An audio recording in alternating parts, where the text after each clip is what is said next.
Okay, now that I've given you a brief shotgun look at the production workflow for a movie, I want to talk about the distinction between above the line and below the line workers on a movie.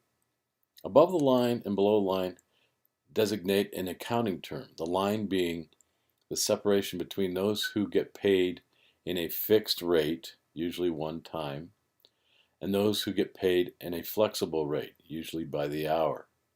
Those who are above the line usually get paid in a fixed rate with a contract. So we have here above the line people standing outside a premiere indicating, as you can see, that they are talent. Above the line usually means somebody is born that way. Uh, Either they're born good looking enough to be an actor, or they've inherited enough wealth to be a producer, or they have some creative spark that makes them a writer. Um, all these things indicate what we call talent. And so above the line usually a term for paying the talent. Here we see talent always at award ceremonies. You can always say these people are above the line. And that basically means they have agents that negotiate their one-time fee and the residuals, etc.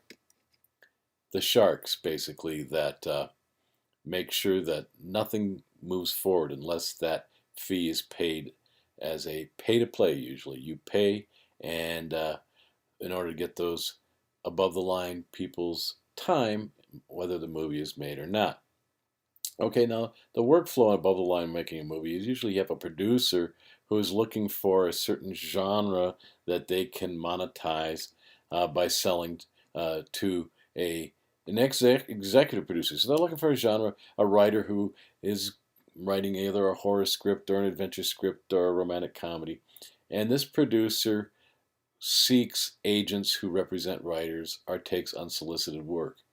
And once they get the writer and they cull the scripts for whatever they're looking for, they go back to the executive producer, who is the person who, as we explained earlier, has the money to monetize the genre they prefer, whether it's Spielberg and his action adventure or it's Carpenter with his horror. They go to a studio that releases so many different pictures in particular genres a year. They'll have so many comedies, so many action adventures, so many horror, so many romantic comedies, etc. every year. And these executive producers have the money, basically. That's how you can tell an executive producer to monetize the whole movie. And so the producers who are looking for agents and scripts go to the executive producer for funding. So the producer then, once they found the script, then they almost simultaneously look for a director, the person who would particularly be talented to make that genre script come to life on the screen. And certain directors have a reputation for directing horror, or comedy, or action adventure. So the producer is this person who puts the writer together with the director, and once that gets going, then the writer is kind of shunted aside, and they go back to the executive producer who, once they've said, listen, I found this particular director for this show, we need more money because now we need to bring stars on in order to get distribution. So they go back to the executive producer who attaches other associate producers who basically, when you see this in the credits of the movie, just means they're bringing more money to the production. So the executive producer could be Warner Brothers, but they got all these associate producers bringing more money to the production, or bringing some particular thing the production needs, maybe a certain location or a certain expertise in post-production.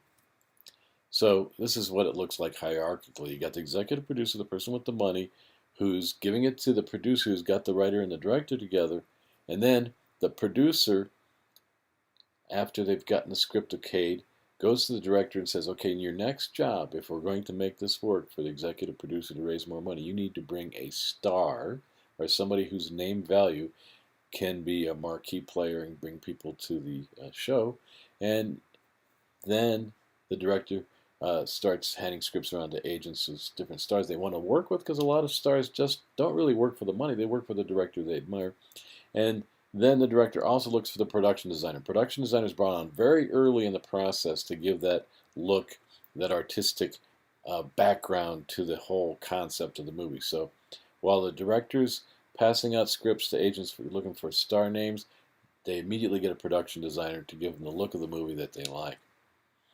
So here's another way of looking at it. We got the producer who's uh, monitoring the director constantly, who's looking for stars and has brought on a production designer. And then the director and producer bring on a unit production manager. And a unit production manager is also called a line producer.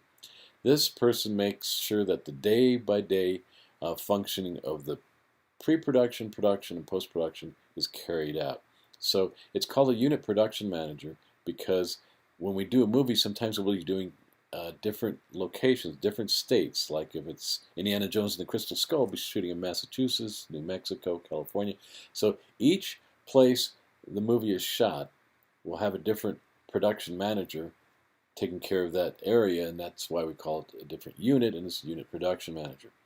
So here's how it looks then. So we've got the director with the production designer getting the stars on board. The unit production manager is hired, say, in New Mexico because that's where they're going to shoot. So when they hire that unit production manager in New Mexico, that person then looks for a locations manager and a casting director. Locations manager taking the script and trying to find out the prize locations if it's outside a studio in the state that would go well with the script.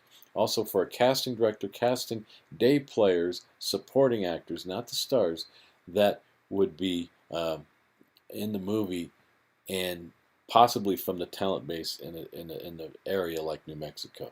So they look for a casting director who will be putting out audition notices, and then they hire a production office coordinator where everything is going to be housed. All the people who have the different offices for pre-production will be housed in that production office. And so this is what it looks like as it gets going. Your production office starts up, and you've hired a locations manager, and they have an office in this place, the casting director does. And then the casting director goes on and gets background casting, which is extras, and gets another casting director for that. And the location manager hires a location scout to look for all the different spots.